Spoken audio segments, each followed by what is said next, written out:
हाथी हटाओ साइकिल हटाओ हाथी लाओ, ये 30 साल। बहराइच पहुंचे प्रभारी मंत्री संजय निषाद ने गुल्लावीर मंदिर में आयोजित कार्यक्रम बजट संगोष्ठी में पहुंचकर सरकार की अमृतकाल बजट के फायदे से लोगों को जागरूक किया। इसके साथ ही जाने क्या कुछ कहा मंत्री संजय निषाद ने। और सुहेल देव को याद कर रहे हैं जिन्होंने इतना बड़ा काम किया था, लेकिन आज के दिन में मैं ज्यादा नहीं काम किया। किसानों के लिए भी आज के दिन में उनके लिए सम्मान निधि दिया। आज किसानों के लिए, नौजवानों के लिए, गरीबों के लिए हमारी सरकार सोच रही है। 170 का मतलब तलवार भाजना रोड पर, लेकिन ये बहराइच है, आधे से ज्यादा दूसरे वर्ग के लोग हैं। कैसे त्योहार मनाते थे कि रोड पर कैसे लोग अपने हथियार का प्रदर्शन करते थे। धन्य हो योगी जी और धन्य भारतीय जनता पार्टी निषाद पार्टी अपना दल कि अब तलवार भाजने की प्रक्रिया खत्म हो गई। शालीनता से सभी लोगों को अपना त्योहार मनाने का छोड़ दे दिया। अब प्रदर्शन बंद हो गया। वो प्रदर्शन से क्या दहशत फैलाया जाता था कि अब ज्यादा बोलोगे तो तलवार तुम्हारे गर्दन पर। मतलब आज 750 बरस वो पहले मुगलों वाली कहानी आज भी याद कराते थे। आज अब वो नहीं चलेगा। हमारी सरकार है, मैं सब कुछ नहीं कहूंगा। आज के दिन में पहले जब कुछ भी बोला जाता था धारा 370 पर कहते देखो खून की नदी बहेगी, कोई छुएगा तो मुसलमान सबको काट डालेगा। मतलब ऐसा ही पार्टियां ने दहशत फैलाती थी कि लोग डर जाए। आज कहा भाई मुसलमान भी प्रेम से हमारी योजनाओं का लाभ ले रहा है, मुसलमान भी दवाई खा रहा है, मुसलमान भी मकान बना रहा, मुसलमान को भी हर योजनाओं का लाभ मिल रहा। भाई काहे को देगा दूसरे कोट। मुसलमान भी अगर सही में वो अल्लाह की बात मान ले तो भारतीय जनता पार्टी के अलावा कहीं बटन नहीं दबाएगा, क्योंकि सभी लोग 20 काल वाले हो गए। ये जो आज अमृत काल की चर्चा हो रही है इसीलिए हो रही है कि आज का जो बजट है इस बार का, क्योंकि हमारा जो जन्म हुआ मैं जो रिश्ता था वो हाथी आ जाती थी, सतीश मिश्रा एंड कंपनी के लिए बनता था, अफजल अंसारी एंड कंपनी के लिए बनता था, यही तो कंपनियां थी। लेकिन आज हमारी कंपनी के लिए बनता है जो गरीबों की कंपनी है, किसानों, नौजवानों को, गांव वाले, शोषित पीड़ितों की। वो कंपनी का नाम सुझा रहा हूँ किस कंपनी के लिए बजट आया है कि आज का अमृत काल का पहला आम बजट। अमृत काल इसलिए कह रहा है कि वो 20 काल खत्म हो गया, अब मोदी के हाथ में काल आ गया है और भारतीय जनता पार्टी निषाद पार्टी अपना दल के हाथ में एक काल आ गया। मतलब ये समय आ गया है, हम उस समय से बजट बना रहे हैं। और वो बजट किसके लिए? जिसने अपनी सरकार बनाई है उसके अनुरूप किसानों ने अपनी सरकार बनाई। 2 बार मोदी जी के ऊपर ट्रस्ट किया। उत्तर प्रदेश में योगी जी को 2 बार बैठाया, ट्रस्ट किया 37 साल बाद। नहीं तो एक लाओ एक हटाओ, एक लाओ हाथी हटाओ साइकिल हटाओ हाथी लाओ, ये 30 साल का एक गाना बज रहा था। लेकिन अब कहते हैं कि अभी तीनों को, हाथी साइकिल पंजा को कभी मत लाओ, इन्हें कभी मत आने दो, इनको रोक डालो और भारतीय जनता पार्टी निषाद पार्टी अपना दल जहां भी लड़ता है उसी की सरकार लाओ और किसी को मत आने दो। अभी चर्चा चलती है क्यों?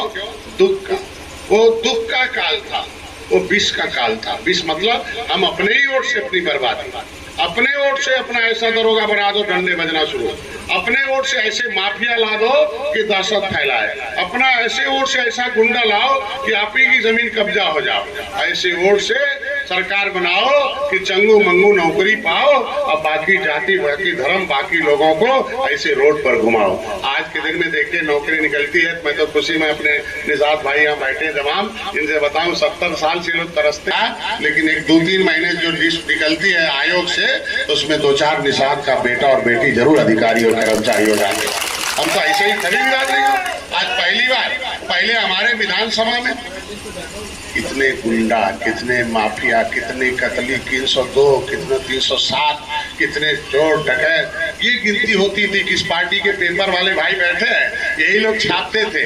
लेकिन धन्य हो आज हमारे कार्यकर्ता जो रीढ़ की हड्डी, महिला मोर्चा युवा मोर्चा, कि अब गिनती होती है कि हमारे विधानसभा में कितनी महिलाएं हैं, कितने नौजवान हैं, कितने किसान हैं और कितने डॉक्टर, कितने इंजीनियर हैं, कितने पीएचडी हैं, कितने ग्रेजुएट, पोस्ट ग्रेजुएट हैं और व्यापारी अधिकारी भी हैं। और उसमें जो है तमाम लोग ऐसे ऐसे बुद्धिजीवी हैं। ये हमारे इस विधानसभा और विधान परिषद का परिदृश्य रहा है। आज के दिन में 50% के लगभग हर जाति के लोगों को हमने अपने विधानसभा में टिकट दिलाया, बैठकर 2 बजे रात तक बैठा रहता था, पूछा जाता था क्या किया जाए, हमने कहा इसको दे दीजिए, जीत जाएगा। हमारे लोग आसानी से वोट डाल देंगे, बाकी हो देखो थोड़ा सा गलत वाला लेबिल लगा, गड़बड़ हो जाएगा, नहीं जानता। भारतीय जनता पार्टी ने कहा किसी भी दशा में कोई गलत नहीं जाना चाहिए, कोशिश करो कि जिसका चरित्र सही हो, जिसका सोच सही हो, उसको यहाँ विधानसभा में बुलाया जाए। ये हम लोगों ने इस बार कामयाबी पाई है। ये अमृत काल के बजट का जो पहला आम बजट है, पहला आम बजट इसलिए कह रहा हूँ कि पूर्ण बहुमत की सरकार 2 बार से जब मिली तो हमें दिल्ली में बजट करने का अवसर प्राप्त हुआ। एक बार तो पढ़ने में लग गया, दोबारा हमें अवसर मिला कैसे काम किया। ये बजट 2023-24 का एक लोक कल्याणकारी बजट है। ये गांव, गरीबों, किसानों, आदिवासियों, दलितों, पिछड़ों, शोषितों, वंचितों, दिव्यांगजनों, आर्थिक रूप से पिछड़े तथा मध्यम वर्ग के लोगों को सशक्त और सक्षम बनाने वाला बजट है। इसलिए मैं बधाई देता हूं और तालियों से स्वागत भी चाहता हूं इस बजट का। यह ग्राम विकास, कृषि विकास, श्रमिक कल्याण, इंफ्रास्ट्रक्चर डेवलपमेंट, डिजिटल इंफ्रास्ट्रक्चर, पूर्वोत्तर एवं पहाड़ी क्षेत्रों सहित पूरे देश के समग्र विकास को समर्पित बजट है। यह दुनिया के में सबसे तेज गति से देश को विकास की राह पर दिखाने वाला, भारत को सुपर इकोनॉमिक पावर बनाने वाला बजट है। मैं इसका बधाई देता हूँ, स्वागत करता हूँ इसका।